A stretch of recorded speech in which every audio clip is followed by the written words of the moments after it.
Welcome to MojoPlays, and today we're taking a look at the 10 strangest games we have ever seen Donkey Kong in.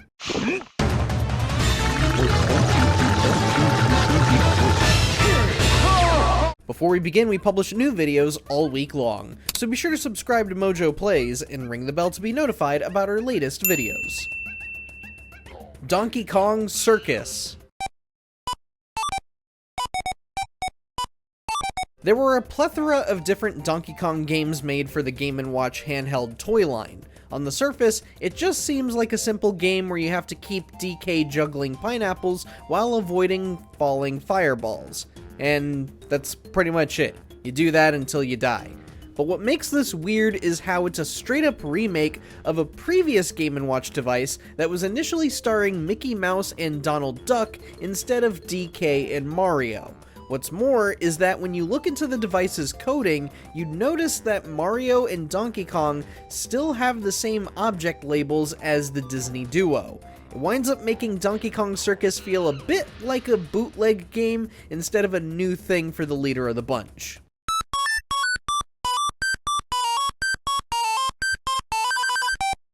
Donkey Kong 64. After so many years of 2D platforming in the Donkey Kong Country games, one would think the N64 would just get a fourth country game just with better visuals than the SNES games had. But DK64 wound up being a drastically different kind of game, even more wildly different than any Donkey Kong game that came before or after. Not only do you have to bounce between playing DK and the other Kongs, you also have to utilize different gadgets that bring a rather odd demeanor to the game. Really, did you ever expect to play a coconut gun-wielding Donkey Kong, or an ape with long arms that can inflate himself? It's a solid game, but there's no denying how out there DK64 is compared to every other game in the franchise. DK King of Swing. Initially, King of Swing looks like the perfect kind of game for DK. This was an entire game where Donkey Kong had to cling onto pegs to climb various areas. However, older folks were able to identify what this game may have started out as originally during development, or at the very least, which Nintendo IP was being recycled for this title. King of Swing's gameplay and mechanics are eerily similar to the NES game Clu Clu Land. Released in 1984, Clu Clu Land had players guiding Bubbles as she swung and flung herself around a board to collect gold. Even stranger, Bubbles herself appears as an unlockable character in King of Swing. In other words, this DK spin-off was essentially a spin-off of a long-forgotten Nintendo classic. We miss you, Bubbles.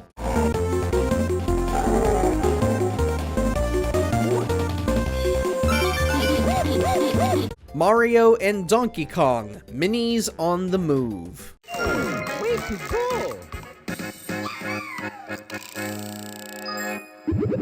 We're all well aware of the Mario vs. Donkey Kong series and how it kind of floundered as more sequels were being made over the years. Minis on the Move kind of features the same puzzle gameplay you expect, but it's so basic with its guide the object to the goal structure. But that's not what makes it weird.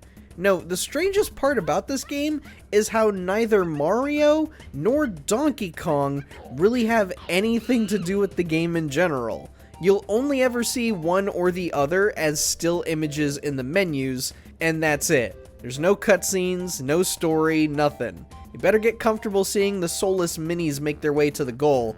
It's the most company you're gonna get playing this game.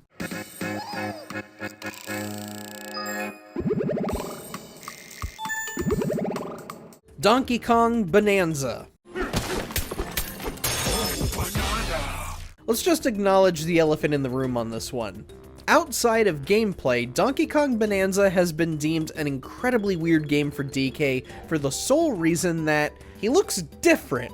Indeed, this is the first time Donkey Kong has been redesigned since Rare developed Donkey Kong Country in 1994. Since then, he's only had minor tweaks to keep up appearances and follow tones across distinct aesthetics.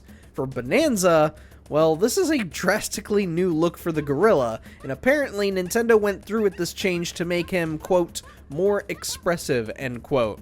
Strange reasoning, given the previous design was expressive across a multitude of games, but sure, Miyamoto, whatever floats your boat. My greatest wish will come true? Yours too, DK? I guess we have to go then, don't we? Donkey Kong Jungle Beat.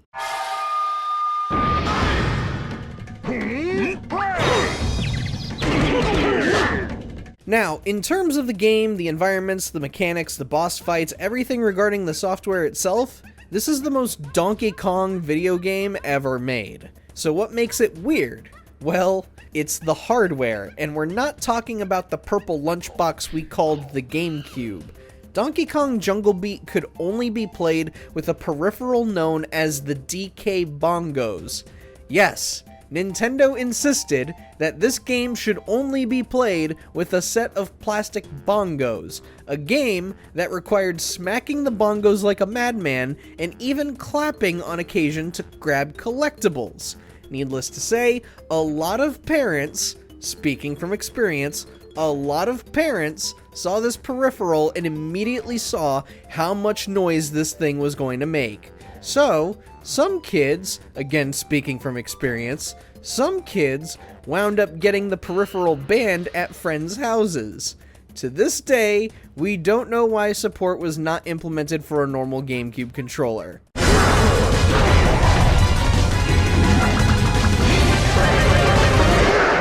Donkey Kong Barrel Blast.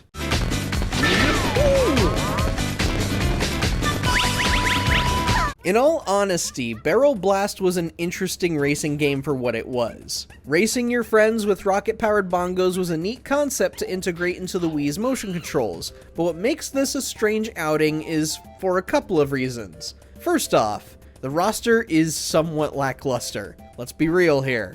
Where in the world are Kiddy Kong, Swanky Kong, and Chunky Kong? And why is Candy Kong not even playable? And why is the Kremling side filled with normal enemies and characters that never appeared in any other game prior? Could we really not pull any bosses from the country games or even Jungle Beat? And secondly, why this? Could we really not just try to continue Diddy Kong Racing? Did the 2006 remake really perform that badly? DK Jungle Climber. We promise we aren't trying to double dip. Yes, this is a sequel to King of Swing with new mechanics and levels possible thanks to the DS's dual screen functionality. However, this was one of those sequels that felt like a major step down compared to its predecessor. First off, the difficulty scaling is pretty uneven at times. Secondly, the number of playable characters has shrunken down to a measly 4 compared to the original game's whopping 8. And even then, only 2 of those 4 characters are playable via wireless multiplayer. So, it just doesn't hold up as well as King of Swing did in terms of replayability. Really, why give us less in the sequel? Donkey Kong Country 3, Dixie Kong's Double Trouble. Let us be perfectly clear here, before anybody goes raging in the comments. Each of the 3 original Donkey Kong Country games is excellent, top-notch SNES games. But of the 3, Dixie Kong's Double Trouble is the oddest banana of the bunch. Cool to have Dixies take a starring role, but with Kiddy Kong, kinda bizarre. Even stranger are the bosses themselves. Previous games were, you know, normal animals and maybe a beefier Kremling or 2 before you reach K. Rool himself. But DKC3 has robots, a rock slug, a sentient barrel, and K. Rool posing as a mad scientist. This game certainly goes off the deep end compared to the first 2 games, but it's part of the game's charm if you ask us. Besides, no Donkey Kong adventure is as weird as our final entry.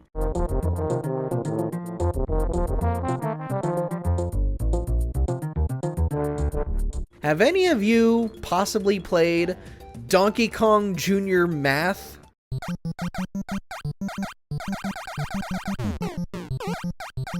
Yes, there actually was a Donkey Kong game that delved into the realm of edutainment. You know, that genre that parents loved putting us through because we were playing video games and learning outside of school. You must control Junior across vines and platforms to build an equation that results in the number DK is holding above his head. And no, this is not a bootlegged game. This was developed and published by Nintendo themselves. And this would be the only edutainment game the gaming giant would ever make themselves, as sales were utterly abysmal. Well gee, why do you think that is? If you're curious at all to play this game for yourself, it is actually available as part of Nintendo Switch Online's NES catalog, but you know, don't be surprised if you only ever play it for a minute or two. But what do you think is the weirdest Donkey Kong game ever made? Let us know down in the comments, and don't forget to subscribe to MojoPlays for more great videos every day.